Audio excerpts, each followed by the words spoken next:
Hello, I'm Brian Fitzgerald, the Golf Doctor, and today's video is all about getting better chipping results. Chipping better is going to help you to get a better score. If this is the first time to this channel, welcome. This channel is all about helping you play better golf. And one of the best ways to play better golf is to click on the subscribe button, hit the bell notification, and then you're on your way. So as I said, today's video is all about getting better chipping results. And it's not a technical video.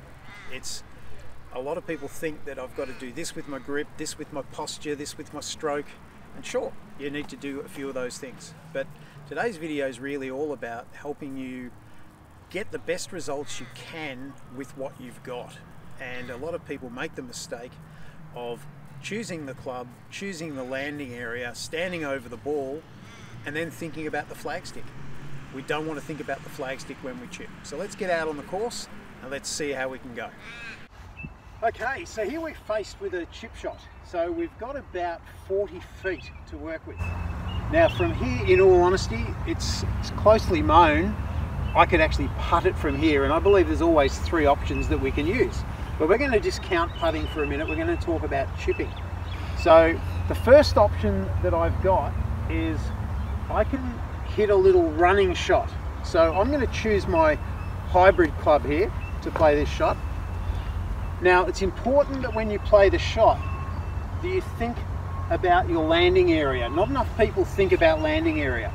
So they get the club out, they think about how hard they're going to hit it, and the last thing they're thinking of before they pull the trigger on the golf swing is flagstick. You really don't want to think about the flagstick once you've chosen your club. You need to really focus on the landing area. So my landing area is going to be just about, I'll put the head cover just to the right so I don't hit it, but I'm going to try and land the ball just short of that head cover, and it's going to run, and I'm going to use the lack of loft on the club to make the ball run. So that's my intention when I play this first shot. So it's quite long in the shaft, but that's okay. We just grip down, think of it as a putter, and we're just trying to roll the ball from there.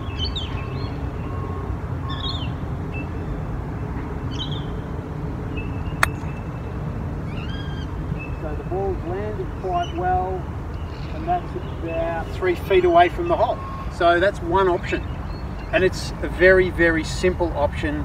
And in all honesty, most people should be considering this more than they do.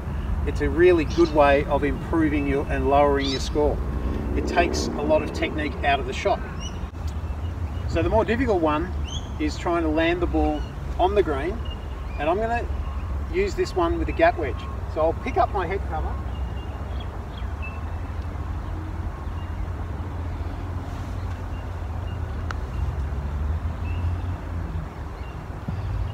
and I've placed that head cover on the green level with where I'm trying to land the ball. So I've chosen my club, I've chosen my landing area. The last thing I want to think of now is the flagstick. The flagstick will act as a distraction, and we don't want distractions when we play this shot. So I'll put a ball down here. I always practice, and the intention of my practice swing is I'm trying to break the shot down into two parts. The amount the ball runs, which is controlled by the amount or lack of loft on the club. Less loft it runs more loft it runs less. And then the first part is I want to try and work on my landing area. That's controlled by my length of swing, or the air time is controlled by my length of swing. So as I'm swinging here, I'm just thinking, what length of swing do I need to land this golf ball up close to that head cover? As I said, I'll put the head cover out to the right. I'm going to be hitting left of it. We'll see how we go.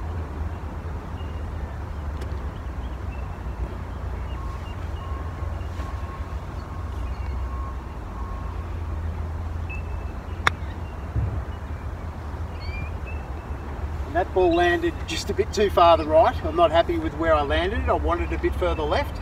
But that is pin high, and I'm probably just over a club length away from the hole. So there's two ways to play from the same location. There isn't a right way and a wrong way. There's not one choice that's going to be better than the other. It's going to vary depending on how you feel and what your technique is like. But I would encourage you to practice many different shots from the same location. So you don't hit the same club, you try different clubs.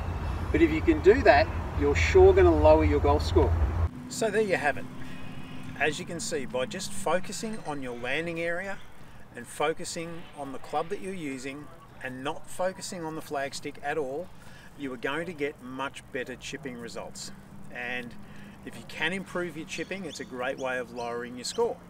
Now, if you always get confused about, well, what is a chip and what is a pitch, I've got a great video which I'll put a link to just up there, which will describe what is the difference between a chip and a pitch. Thank you for letting me help you with your golf. I'm Brian Fitzgerald, the Golf Doctor, and I look forward to seeing you on my next video.